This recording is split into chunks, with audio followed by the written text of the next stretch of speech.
Good afternoon. I hope you're all doing well. So today we have birth trauma topic chat with psychotherapist Linda.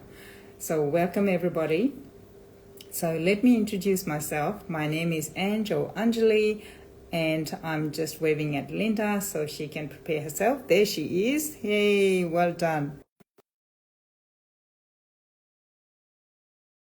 And what happened? Okay, I will send accept. All right. And I'm the founder of this platform. Hey, Linda, you made it. Well I done. did. I Welcome. did make it. Sorry, just get myself so you can see my face and all the rest of it. Thank Yeah. you. Figured And it out. beautiful sky at the back. Well Yeah. done. Thank you. Thank Looks you. amazing. Yeah. Good. Good. Thank you for Yeah. inviting me along to this. This is great. Oh, thank you for being here. So it's your first time. You made it. Well done. Congratulations. So I was just going to read my read your bio.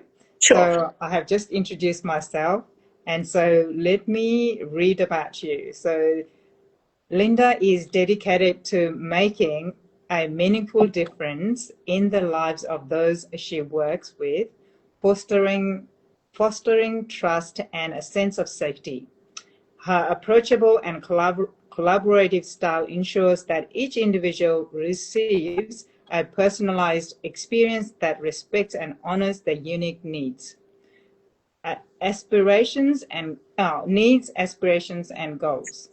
Her nursing background also uniquely enhances her understanding of the whole person, the mind-body-spirit connection, enabling her to support clients in achieving overall well-being.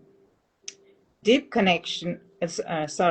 counseling and psychotherapist practice is located on the Gold Coast. She has a deep connection with nature and also runs equine and nature therapy sessions at her quarter horse stud.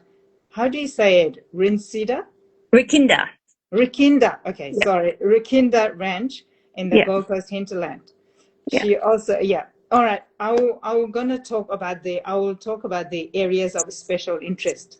All Sure. right. So women's menstrual mental health and well-being, building social engagement and self-confidence, stress management and nervous system regulation, neurodivergence, autistic and ADHD, chronic pain, disabilities and illness, trauma, family violence, grief, loss, anxiety, and depression. That is amazing, Linda, how you support people and in our community. So, can you see me okay? It's a bit fuzzy. I can't see you at all, but I can see me. Maybe I've got to Same adjust. I can see myself very clear and I can't see you that well. Yes, I So, don't. yeah. I don't want to push any buttons in case it cuts me off. I can hear you loud and clear. So, oh Okay. well. All Yeah. right. So before we start, I just wanted to let people know about the disclaimer. So, just to let people know that this is all about bringing the awareness in a around birth trauma area, so we can, start talking about it and bring educate and awareness, and not a specific advice for anybody. So if you need help, please go and check out with your practitioner, or you can always reach out with Linda as well. So would you like to add anything else before we start, Linda?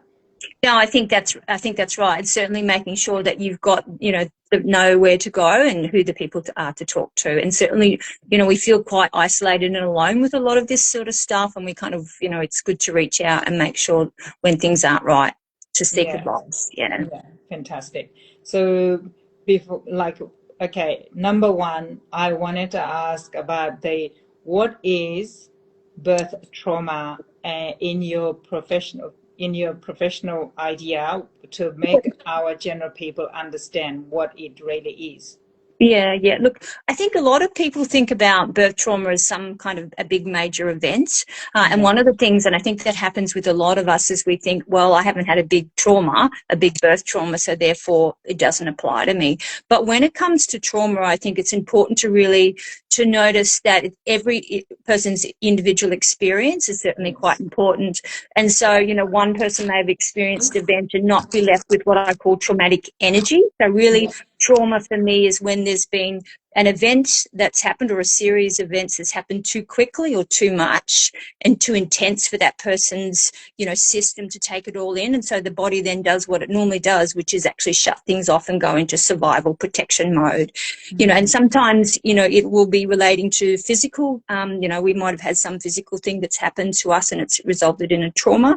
It certainly can also be psychological and emotional trauma as well. So, it's kind of very varied, and things can look very varied from one person to the next. So I do challenge people to make sure they think outside the box, that it isn't necessarily a big major event like like an emergency cesarean or something like that, but it can be, smaller things. It's what's left, the imprint that the traumatic experience or the event has left in you that's still not processed, and that's what we call trauma energy, in which that's what we kind of like to work with.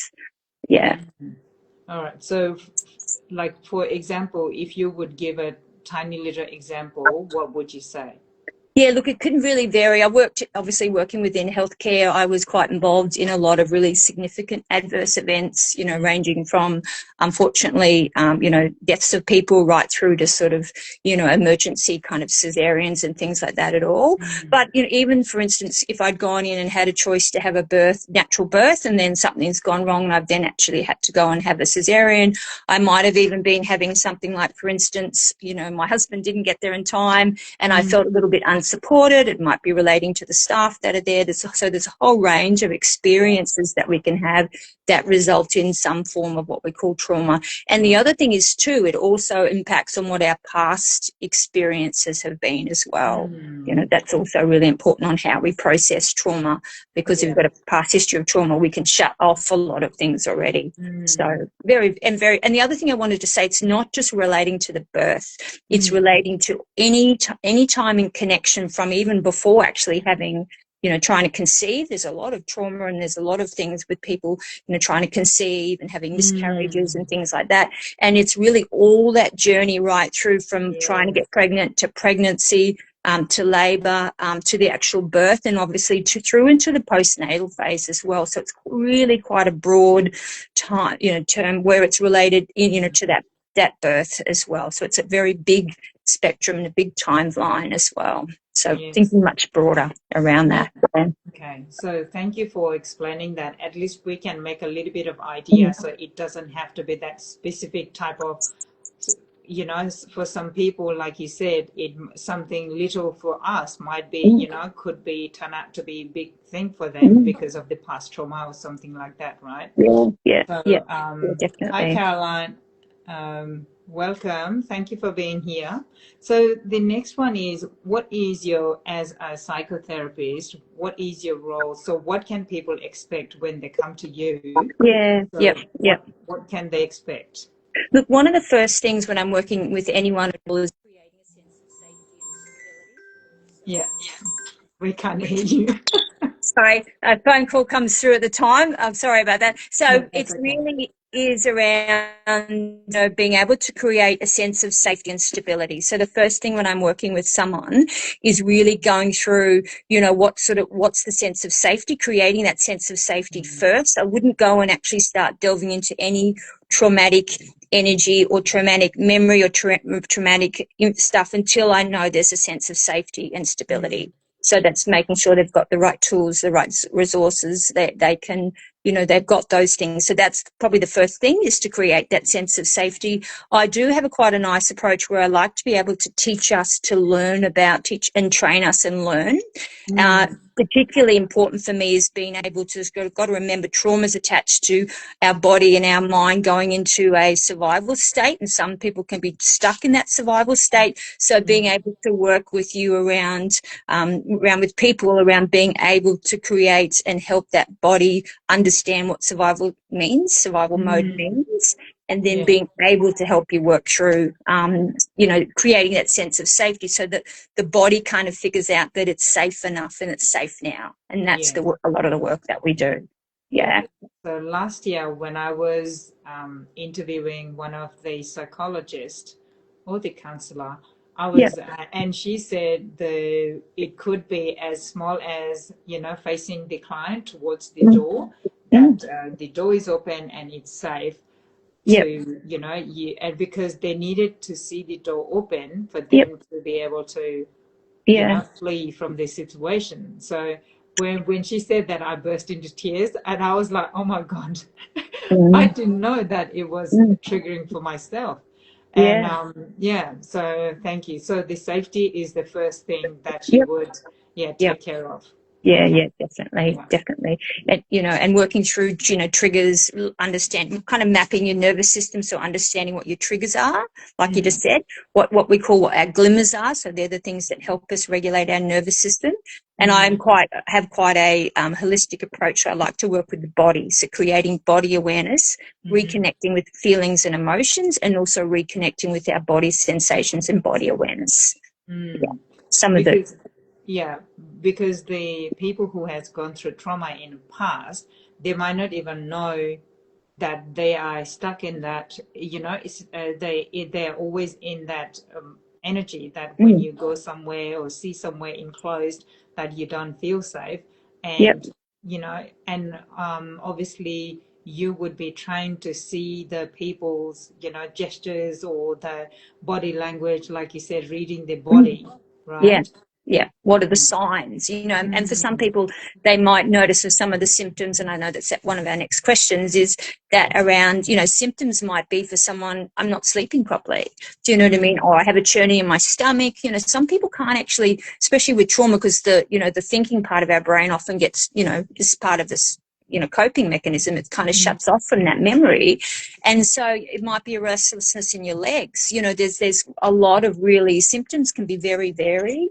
You might notice, your anxiety might, be, and your depression might be a bit more. So there's lots of little signs and symptoms that can be there that people may not attribute to what's actually happened, from that event that's happened during that period of time, and not really realizing that it's some residual stuff coming back up. Because that's one of the signs is knowing, hang on, when I go in to get my blood test done, I'm trembling in my boots when I go in through the door. So to me, that would be a sign, around having had, traumatic times, having blood tests done, that there's some stuff there for me to still work through. So it's really knowing what the signs and the symptoms are. And we're all quite individual, but, we might be feeling guilty, we might be irritable, we might sort of be pushing away feelings and emotions in a way that I wouldn't normally have done. Or feel disconnected. So lots of different symptoms for people to sort of notice and around those as well. Yeah, it's like as little as, well, it's not as little, but my email recently, business email, decided to not work. And Okay. I am starting to work towards my event, right? September event. And I'm panicking. The expo people are going to, how am I'm going to miss out on things. And I start getting cranky with the kids, and I'm thinking, what's with the kids, I'm trying to cooperate so much, but the kids are not. And then I realized that I was I was worried about something at the background, and so I was expressing my talking. Even they said that when you're talking, it's not the same talk anymore, past few days, because the way you're talking is not so nice. That's why we feel triggered, and so we're responding to you that way. So it was very interesting, Yeah. yeah. So And I think it's a beautiful example also as well is around how those people around us can often notice when we can't notice. Do you know what I mean? That was the biggest thing. I work with horses as well. And so I couldn't, because I have had a lot of past traumas, I couldn't notice it in my body. I was disconnected. So I could, I had those around me, whether it's my horses or my loved ones, actually noticing it like you just described, noticing a change in behavior in me. And so for myself, then being able to be curious, okay, hang on a second, what's actually happening? What's going on here? So having that curiosity to be able to say, rightio, there's something, because survival mode will mean that we're disconnected from emotions and often disconnected with our body sensations. So being able to notice, name, and then being able to nurture those things that we need.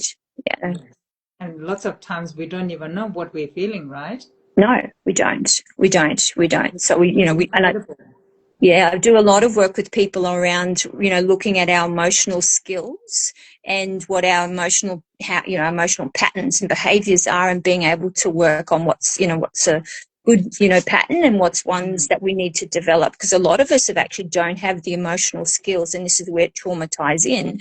If we haven't got the emotional skills, it's called around the resilience. So having these skills built in as part of our resilience, so that when life events happen, we can kind of work through and process them in a way that doesn't sort of spill over into the rest of our lives. So that's around, connection with your body, trusting the wisdom of your body to be able to let us know, to let me in here know what's going on for me as well. So, all really important stuff. Yes, that is just incredible how everything is so connected. Right? So tell us about the symptoms when the family or the mothers should seek for help, the professional help.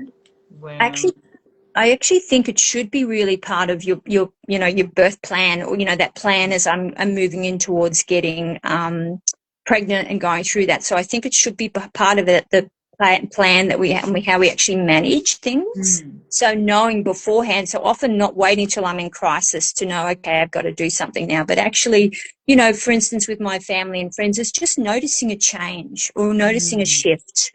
Just noticing that person might be internalizing, so they might be a little bit more withdrawn, or they might be, talking really fast, or, so they can really, and that's why we teach people a lot about observing, noticing and observing what's actually happening, and then inquiring, if I can see someone's a little bit, withdrawn, reaching out to them and just saying, hey, I noticed that, you seem a little bit, seem a little bit quiet. Is there something going on for you? Is there somewhere, and so it's just that inquiry. And so being able to teach, this is why I think it's good as part of that, preparation towards, working towards having children and birth and all the rest of it, that we are in looking at those sort of skills that we have and creating the social connection and the community that we have is so important to be able to do that. So if the family members are not being able to see that side, and the mothers should advocate for themselves.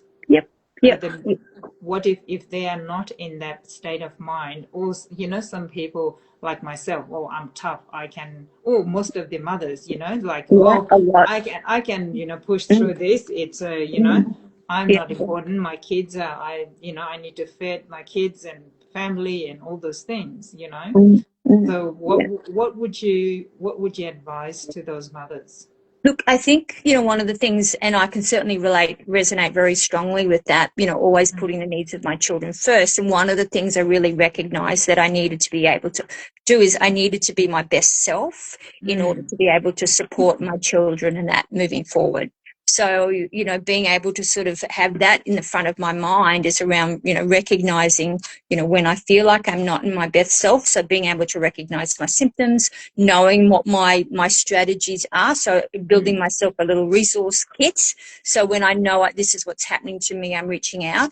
The good thing is nowadays too, is we're linking in with our GPs. We're linking in with other, nurses and healthcare providers, allied health, like that whole range of people. So there's so much more awareness out in the community as well. Being able to make sure that, if I'm recognizing, and I can reach out for help, or if I'm isolating, then the people around me can actually see the signs, and that's why there's a lot of, healthcare professionals out there, as well as, the whole community. Our partners, our children can be, really good indicators as well. So it takes lots of times like I was talking about my kids, and they would say that, oh, because you are, and mm, I would be thinking, oh, hang on, I thought I was mm, doing okay. But mm, then you realize you haven't been eating well, or you haven't been mm. sleeping well, Yeah, and we prioritize them. So yeah, it was, Linda, it was one of the eye-opening moment when I went to Japan yeah, trip just recently.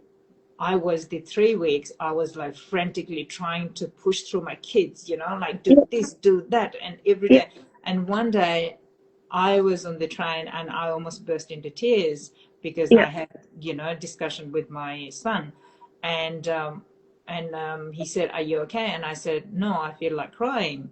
And he said to me, "Have you, since we come here, have you ever thought one moment for yourself? mm, Why mm, don't you go spend time by yourself? mm.